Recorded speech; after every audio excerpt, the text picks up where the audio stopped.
Hare Krishna, welcome to our Sunday Bhagavatam class. It's January 19th, 2020, and I am in Coronado, in the San Diego area. Today we begin with the Bhagavatam 157. Om Namo Bhagavate Vasudevaya. Om Namo Bhagavate Vasudevaya. Om Namo Bhagavate Vasudevaya.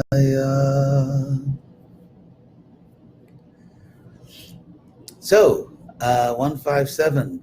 Tvang paryatan arka iva triloki antascharo vayurivatma sakshi paravare brahmani dharmato vratai snatasya me nyunamalang vichakshva. Actually, one moment. There's a loud heater on in this house, and I'm going to turn it off. So don't go away.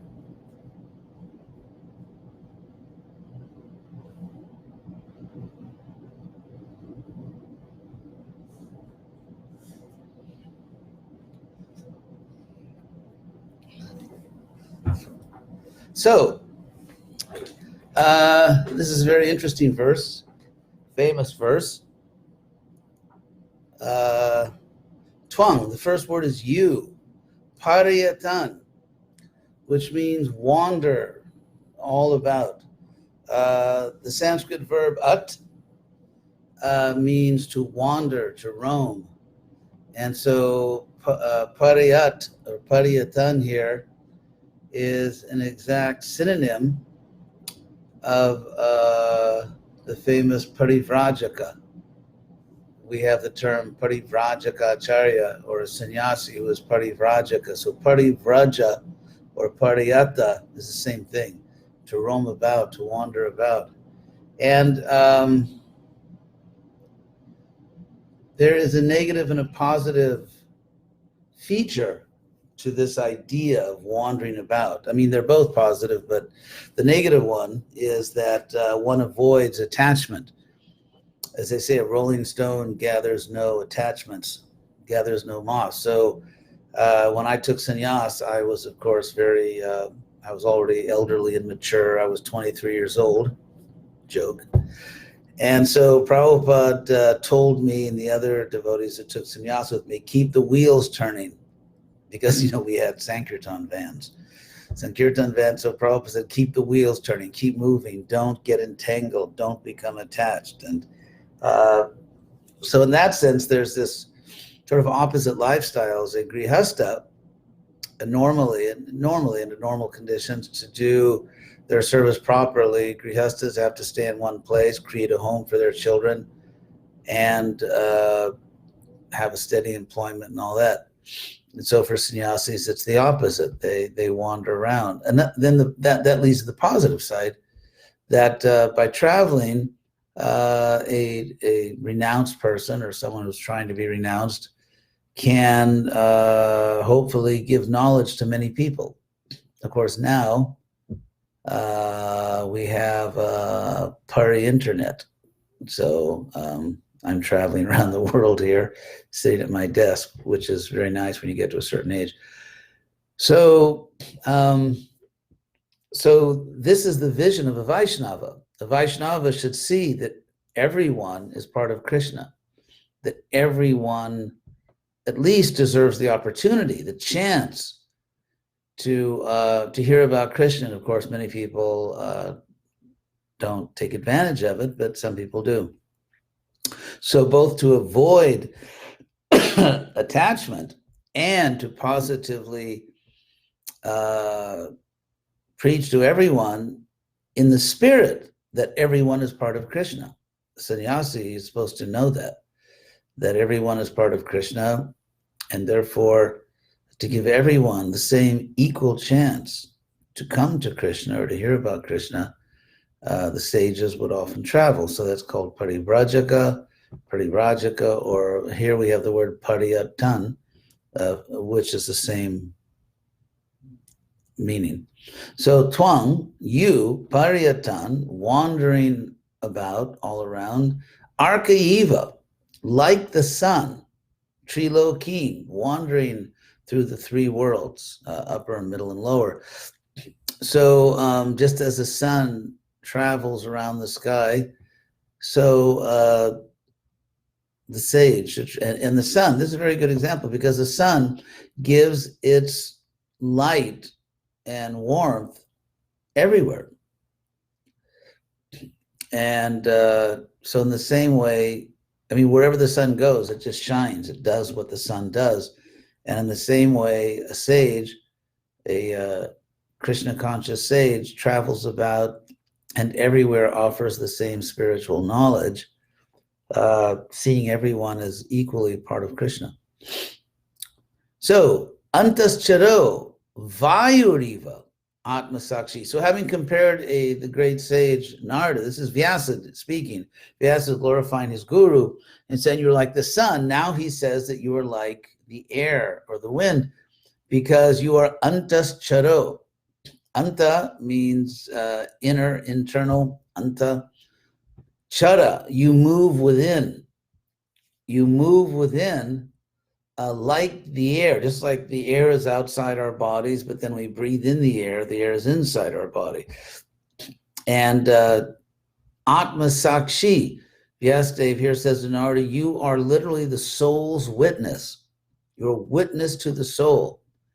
Prabhupada had this spiritual ability. Many times when I was with Prabhupada, I experienced very powerfully that he was looking directly into my soul.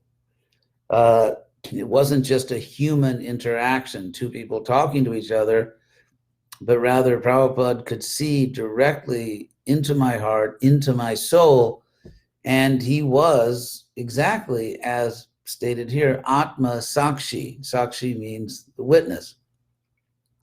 Atma Sakshi, like Sakshi Gopal, the deity who testified as a witness. So the witness to the soul. So here, Vyas glorifies Narada for the breadth of his mission, that he goes everywhere. So he not only goes very widely, but he goes deeply also. So those are the two things, right? To go wide and to go deep. Antascharo, moving within, like the air, you are a witness to the soul. Beautiful verses. So Arka Eva, like Eva means like. Arka Eva, like the sun. Vayuriva, like the air or like the wind. And then Paravare Brahmani Dharmato Brataik Snatasya Me Nyunam Alang Vichakshva.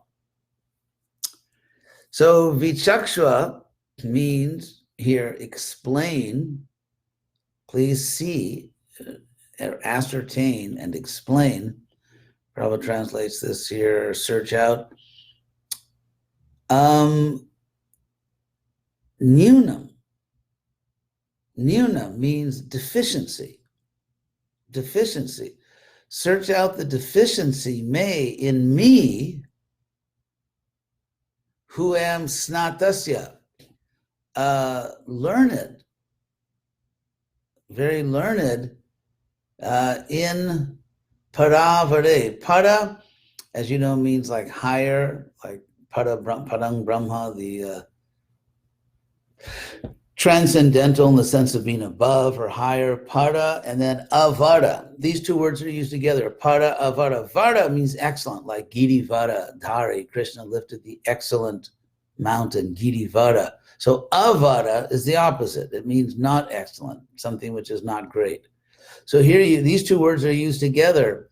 Para, like the high and the low, para, avara. The high and the low, the near and the far, and so on. So paravare, in the high and the low, brahmani, in the absolute, dharmataha, dharmato, according to the principles of dharma, brataihi, with strict vows, snatasya, I immersed myself, literally. Snata, the verb sna means to bathe, and snana means a bath. So snata means bathed in the sense of immersed, one who has immersed themselves in something or become expert at something. Also, as I've explained several times, at the end of one's Vedic studies, there's a ritual bath. At the end of a Vedic sacrifice, there's a ritual bath, which is described often in the Bhagavatam, called avabrita. But in any case, so snata, one who has bathed, means one who has completed the Vedic course of study or sacrifice. So, in other words, one who is expert, immersed, one who has graduated. So Vyasadeva refers to himself in that way. He says, please explain clearly the deficiency in me, who have, after I've immersed myself with strict vows, according to Dharma, in the absolute truth, and in the high and the low. In other words, or in those Vedic studies of the absolute, there's the higher knowledge, there may be the lower knowledge, more human activities like varnashram and so on. So in all of that, Vyasadeva describes himself as snata, snatasya, immersed, a graduate. And he did it with strict vows. He did it according to Dharma, and still, nunam, there's something missing, seriously missing in my life. And so he asks his guru, Narada, to explain it. So the next verse, Sri Narada Vacha, Narada immediately replies, Bhavatanu Dita Prayam Jisho Bhagavato Malam. There's the problem. He says that you, it's interesting again here, Narada is addressing Vyas with the respectful form of you, Bhavan, here Bhavata, by you, the Jasho. Jasha means glory. So an Amalam, spotless, the spotless glories, Bhagavato, of the Lord, Praya, for the most part, practically, you didn't explain. You practically didn't explain the pure glories of the Lord. And so a Jaineva aso natusheta manyeta darshanam kilang. Very interesting. He says a darshana, which Prabhupada translates here as philosophy.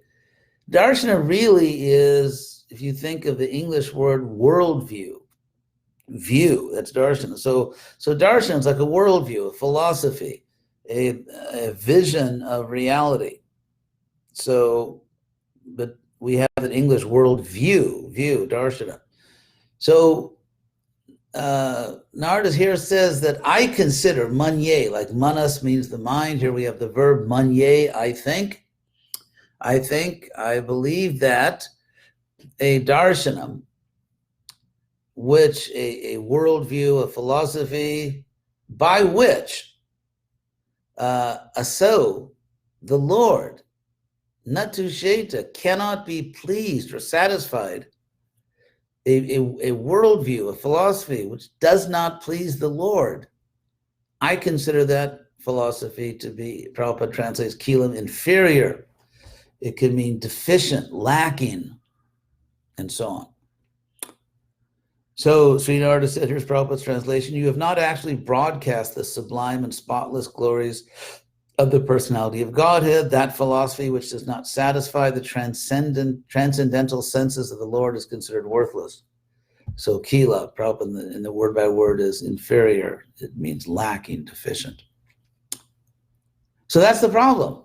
Now, I wanted to discuss today that on the one hand, this is a very simple philosophical point, that if you don't glorify the Lord, if you don't talk about the truth directly, then Krishna, the Lord, is not satisfied, and because you are part of Krishna, you will not be satisfied. They have this nice expression in Italian, contento tu, contenti tutti, which means, if you're happy, content, if you're happy, everybody's happy. So, but then again, if Krishna is not content, if Krishna is not happy, then nobody's happy. So, because we're all part of Krishna. And also, Krishna's happiness is objective, it's pure. Krishna is not whimsical. He has no material desires or attachments. So Krishna is satisfied when something is actually good, when something is actually proper, virtuous, good, correct, truthful. So Krishna's taste, Krishna's satisfaction and dissatisfaction are completely objective and based on absolutely appropriate principles. And so therefore, Krishna is a great measure. If Krishna's not pleased, it means we really did something wrong. Sometimes we do the right thing, but some people aren't happy with us. And we know that. Sometimes we'll do what we know we have to do. It's our duty, it's the right thing. And then someone doesn't like it. Someone's displeased. And it's like, what can I do? I did my duty. I had to do that. But in the case of Krishna, if Krishna is displeased, something is really objectively wrong. And so, that's what that's what Narada is saying here. But so the point I wanted to raise is that on the one hand, it's very easy to say, okay, just glorify Krishna. Just glorify Krishna directly all the time, and Krishna will be pleased, and life is good. Now, the problem here, or the complication, I should say, the complexity, is that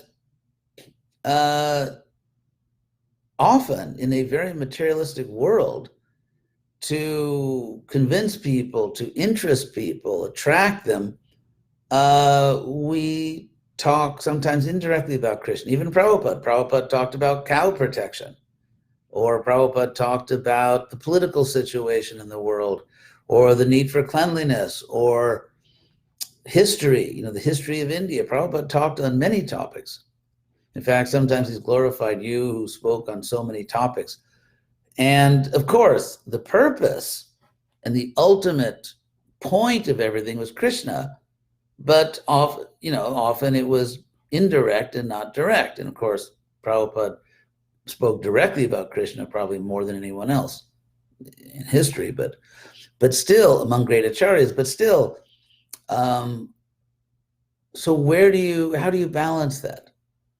Sometimes if you just directly talk about Krishna, you lose people right away. Whereas if you have a more gradual approach, then people can be led to accept Krishna. And so where do you draw the line? Vyas undoubtedly had that pure intention. I mean, he wanted to help people. That's explained earlier in the Bhagavatam, that his intention was to help people in this fallen age of Kali to come to the point, to come to the truth. But he went too far. And then as Narada is going to explain, once you go too far, it's hard to go back. And Narada will explain why. So it's that's something we struggle with.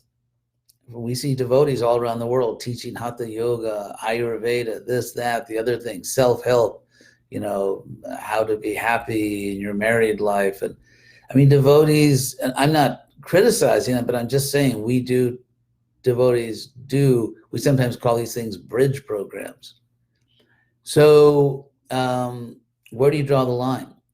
When are you being too blunt and scaring everybody away on one hand? And on the other side, when are you sort of losing yourself in the introductory stuff, and you get trapped in the gradual introduction and never really emerge out of it into the clear light of pure Krishna consciousness? So this is an art. Krishna says in the Gita that devotional service is the art of all work.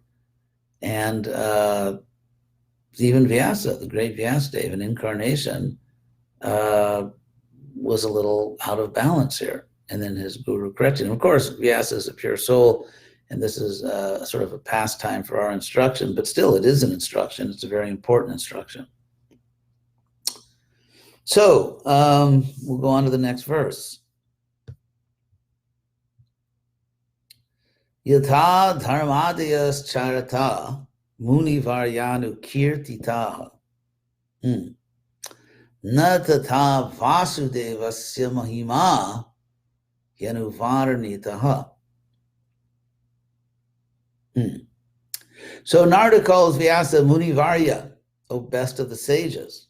So Narada, even while correcting his disciple and using very strong language at times, does not forget that Vyasa is a great personality. And he often mentions this. And here he mentions it again, Munivarya, O best of the sages. He says the way you discuss subject matters, arataha, or subject matters or topics or purposes, as Prabhupada puts in the word for word, dharmadya. Dharmadya, adya is just the plural of adi, so dharmadya. In other words, dharma, etc. The purposes or the topics which are dharma, etc. So whenever you have adi, or here in the plural adias at the end of a word, it means a well-known group of things whose adi, whose first item is whatever, like in this case, dharma. So what is the famous list, or what is the famous group of items that begins with dharma? Of course, it's dharma, artha, kama, moksha. The four purusharthas, the four great goals of human life. Dharma, to cultivate virtue. Artha, to satisfy your economic and even political interests. For example, Artha Shastra, the Artha Shastra is about politics. So Artha here means not only your finances, to make sure you have enough, money, food, place to live and all that. It just means whatever is in your sort of vital material interest. You need a certain amount of political security. You need a certain amount of money, and so on and so forth. So artha just means pursuing your personal interests. So dharma, artha, kama, and then when you have a sort of a secure situation, you have some level of economic security, then kama, you have to satisfy your senses. For example, people need food, and they need nutritious food, and they need hopefully food that tastes good, because if you always eat food that doesn't taste good, you're not going to be a very happy person. So that's an example of how we have to satisfy the senses. Most people require marriage because they find single life a little challenging. So there's that, sort of regulated intimacy between the sexes. And so in various ways we have these needs. Kama, you have to satisfy the senses, and then finally moksha. So moksha by itself, it's interesting that moksha, in the simplest sense of the word, does not mean Krishna consciousness directly, because there is an impersonal liberation, moksha. And moksha literally means release, like becoming free from troubles of life. So there is a type of moksha, release or liberation, which is still not Krishna consciousness and still doesn't satisfy the soul. So Narada says, Munivarya anukirtitaha. So you repeatedly praised or explained these things. Kirtita is saying kirtana. Kirtana means glorifying or telling about. And here we have kirtita, told about or recited. So he said, and Anu, you faithfully or repeatedly, Anu, talked about, praised, explained dharmartha kama moksha, but natata, but in the same way, natata vasudevasya mahima yanuvarnita.